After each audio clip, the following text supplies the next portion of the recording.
La Palme d'Or du court-métrage est attribuée à Anino de Raymond Red, Philippines.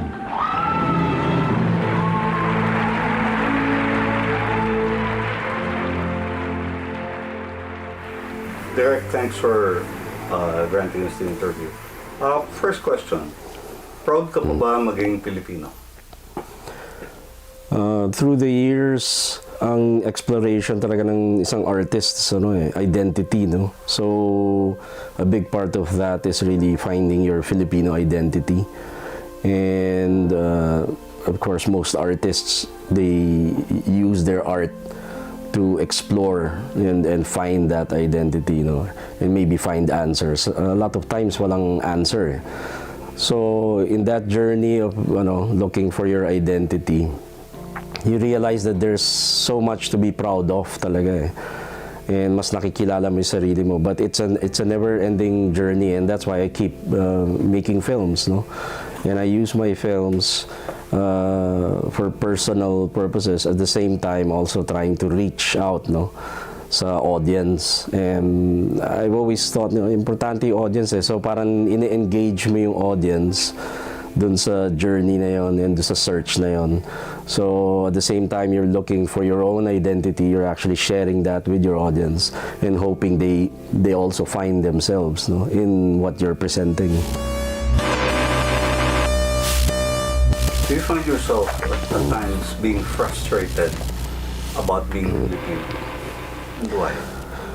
A lot of my films, lalo na yung mga recent, are very critical of issues. So maybe a lot of people might find them negative, to be very simplistic about describing the films. But sa akin, there's a lot of positivity in it. By presenting the negative, you provoke people to look for the positive. So, sabi ko nga, sometimes really looking for answers na minsan hindi agad mahanap yung answer na yun. So, may frustration in the sense na it's an ongoing exploration and looking into the core of, the identity of Filipinos, and there's a lot of, darkness in there. So mahuhukay mo yun but you need to do that to find the positive. So yes, there is frustration, but at the same time eventually you look forward to it becoming fulfilling kasi nahahanap mo yung hinahanap mo. Walang mga taong totoo dyan sa loob, nasa labas ang mga totoong tao. Akala mo makapangyarihan sila, may mas makapangyarihan pa sa kanila na nanloloko sa'yo para lalo ka maghirap at mawala ng pera. Diyan sa labas! Diyan nga! Diyan ka magpunta! Do you think we need to change anything as a people in terms of character and ugali? When I say nga na my films are very critical of the Filipino, mas positive nga yung hinahanap. So change talaga, pagbabago yung gusto mo mangyari. So by looking deeper into ourselves, yung sinasabi nga na, the heart of your darkness, hahanapin mo talaga yun, you'll journey into that. Dun mo lang din mahahanap yung positive. So kailangan talagang gawin yon para mahanap mo yung change na kailangan, di ba? So I hope most of my films inspire people to find that change. What can you say about our heritage, yung lahi natin as a people? Many of us grow up thinking na parang, sabi nga nila, napaka-mixed up natin. Or sometimes they even say mas negative things like damaged culture daw tayo. And kasi napaka-complicated ng history natin ng mga dinaanan natin. Of course, 3 centuries of Spanish colonization, eventually becoming an American colony. It's dumaan tayo sa World War II with the Japanese and so on. And this ongoing struggle to establish ourselves as an independent republic. Sabi nga nila, hindi pa rin tapos yung struggle na yun right after World War II. So, parang confusing to many, lalo na sa young people. And I think ang answer lang naman talaga is you have to keep looking back into history, And when you look at stories and bits and pieces of history and prominent figures in history, you always have to look at it at the context of the time na naging significant yon, yung taong yon, yung kwentong yon, yung pangyayaring yon, no? Para mas maintindihan mo eh. And that's the only time I realize mo nga gaano ka-rich yung culture natin, yung heritage natin, ano. And yun nga, makikilala natin lalo yung sarili natin by doing that, no?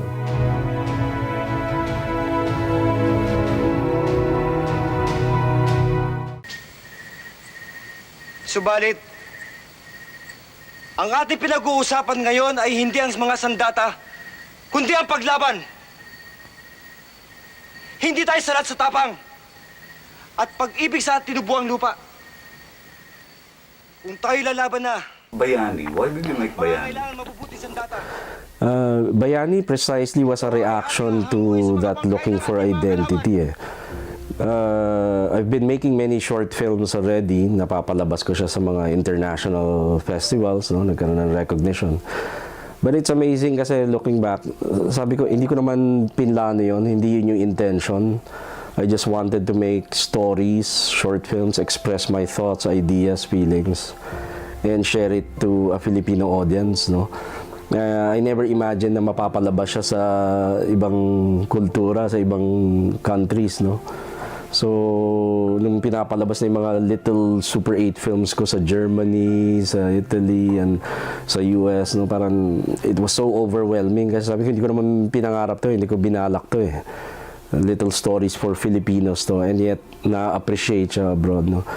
So eventually, I wanted to move into full-length features kasi yun ang official cinema eh. Yun ang nire-recognize ng tao na ang pelikula dapat 2 oras, mahaba, di ba? So it's natural for any filmmaker to want to move on to longer features, no? So noong 1990, I was a scholar in Germany. I was living in Berlin for a year. So parang nag-explore ako ng sarili ko eh. Siyempre hinahanap ko yung sarili ko doon. And naisip ko, I'll write my first screenplay and I wanted to be very, very Filipino. So it was really an exploration and creating impressions of history. No? The intent was not to make a accurate narration of history, but more my impressions. It was very personal, no? And so Bayani, in fact, is that, no? Parang it's an exploration of my identity as a Pinoy, no? So hinanap ko yung mga history books in Germany, very limited, no? Wala pa internet nun eh. So I had friends na Germans who were interested in the Philippines. They had some history books. So with the limited material, tinry ko to piece together and explore yung history natin. I chose, of course, the subject of Andres Bonifacio, no, yung Katipunan. But the way it's presented in Bayani, it was more symbolic. In fact, in my film, he was never called Bonifacio. He was just called the Supremo. So I wanted it parang iconic symbols, no, so that ordinary Filipinos can relate to it and look at it, you know, in an almost simplistic way, the way we look at history, di ba? Lalo na, kunyari, bata ka, ano ba alam mo sa history? Nang alam mo lang, si Rizal yung nasa pera, or nakikita mo sa kalendaryo o kung saan man, di ba? Ganun kasimple yung tingin natin, or nakikita natin mga rebulto. So ganun ko siya pinakita sa Bayani. Parang it's almost, you know, all these icons and symbols and monuments. The way I photograph the characters, parang ganun. But nabubuhay sila. So parang nabuhay na rebulto, nabuhay na tao sa pera. Ganun yung konsepto ko nun. May pagka-conceptual siya talaga. And by doing so, parang yun yung kine-question ko, sino nga ba tayo? Sino ba ang Filipino? And that's primarily what the intent of the film was, no? Kung kayong dalawa, magkaroon kayo ng chance na magtrabaho sa mainstream, gawin niyo yun. Ikaw, lagi mo sinasabi, napakalaking monster na yung movie industry. Eh, ba't hindi kaya magpakain tayo dun sa monster? Tapos pag kinain tayo ng monster, nandun tayo sa loob, babaguhin natin ngayon yung monster. Hanggang tayo na yung maging monster. Or pwede din sa alternative, underground. Total, yun naman yung movement natin, di ba? For Raymond Red, what are the things that you feel strongly about? We're talking about conviction. Ever since in-establish ko yung sarili ko as a film artist, no? And before that, I was into photography and painting. No? So, kinary over ko pa rin naman yung passion ko noon talaga as an artist. Working now on a new medium, no? Exploring it, cinema. Sa akin, solid na yung convictions ko noon eh. It was very clear to me that I was gonna use this art form to express all my personal thoughts and feelings that I feel are relevant. So I want to share it to an audience. So it was simple as that. It was really still the attitude of a painter, no? And I had full control over my medium eh. Medyo unconventional siguro yon sa traditions ng commercial cinema, no? Yung setup. Kasi sabi nga, collaborative effort dapat talaga ang pag-create ng cinema. I agree with that kasi mahirap gumawa ng film eh. Pero hindi ko maiwasan yung pagiging very personal eh. Kasi nga ang pinanggalingan ko talaga was painting, no? So visual arts strictly. So ganun ko pa rin ginagamit yung medium of film. And so malinaw sa akin yun. In fact, I realized eventually through the years na yung main filmmaking na ginagawa ko was not an activity that I could actually make money from. Not that I don't want to. I wish I could. But there are other areas. That's why I made a career in advertising. I did, other forms, even music videos and so on. So na-realize ko may filmmaking areas where I can make it, to earn your bread and butter, no? But by doing that, I'm able to do the personal things that I truly believe in, whether I get my money back or not. So ganun yung ganun yung passion, ganun ka seryoso. And hanggang ngayon ganun ako. I guess kaya nga ako nag-remain an alternative filmmaker, no? Without really intending to avoid the mainstream industry because I have my connections with the mainstream, and in fairness to them, all of them have offered me to direct, movies, with all these big studios and companies. It just didn't work out the way we both wanted it, no? The dalawang sides yun eh, the producers and my way of making the film. So it happened that way. So 35 years na akong filmmaker. I count the early years when I was doing my earliest Super 8 films, no? And in all those 35 years, I've remained an alternative filmmaker.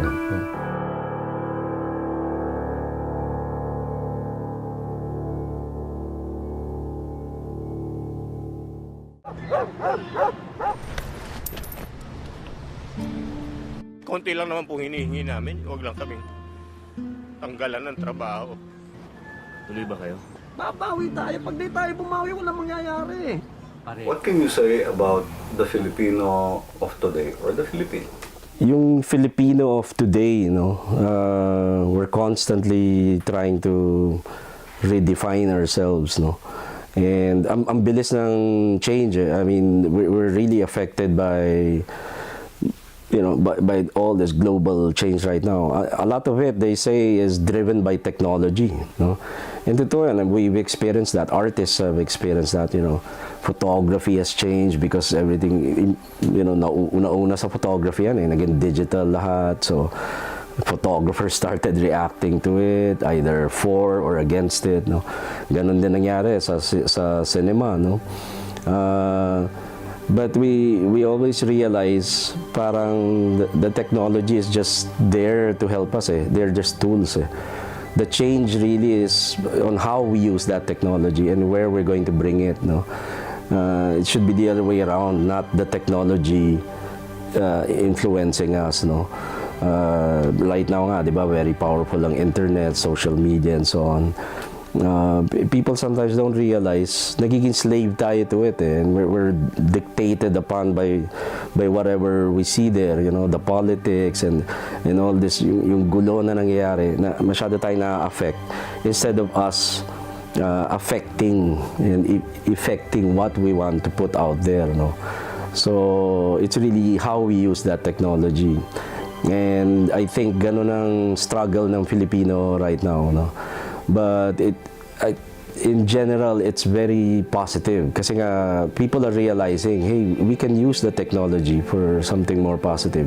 We can use it for our purpose instead of becoming a slave to it. Bakit ba kayo dalawa gumagawa ng pelikula? Ako basta, wala akong pinipiling audience. Hanggat may gustong manood, kahit si Manong Fishball pa yan, gagawa at gagawa ako. Where do you see Raymond Red 5-10 years from now as a Filipino artist and movie maker?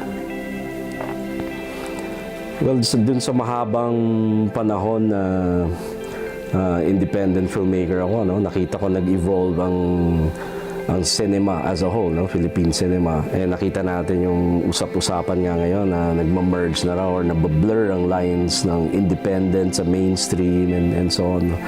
But I think what really remains is and still true to itself is alternative cinema, because the word describes it very clearly. The kind of cinema I do is an alternative. It's always an alternative to what is mainstream, to what is out there, to what people are used to, no? So I keep creating alternatives. So it's a never-ending exploration of that, no? So ganun ko nakikita yung sarili ko, hindi ako titigil hanggat kaya ko. Mag-e-explore ako. Nakita ko na nagbago, yun nga yung sinasabi nila, wala namang difference ang independent and ano. But a lot of these discussions, minsan ang punto lang is the money. It's independent because it's not produced by a big studio. But we're talking about the more important things. It's the cinema itself. What is it really? What does it represent, di ba? And what does it aim to achieve, no? Doon ako nagpo-focus lagi. And that's why, without really intending it, I've remained an alternative filmmaker. I've never been officially in the mainstream, and yet they do recognize me, you know. I'm glad that it's crossing over in the sense na yun nga yung independent films daw napapalabas na sa mainstream circuit, no? Pinapalabas sa mga Cineplex, no? So that's good, nakaka-reach ng bigger audience, no? And that was part of the goal. But we will always go back to the core of what the film is and what kind of cinema are we creating, no? Commercial cinema will always exist, no? Nandiyan naman talaga yan eh. When I started making alternative films, the goal was never to bring down or take over the mainstream or commercial cinema, di ba? The goal is to coexist and to remain in the periphery as an alternative nga eh. You're offering your viewers something different so that they realize there's something else they can watch and absorb. This award I share with a lot of the struggling young filmmakers in the Philippines today, doing all their efforts in trying to make the country a better place with all our troubles today. I hope they continue to breathe and continue to make their films. Thank you.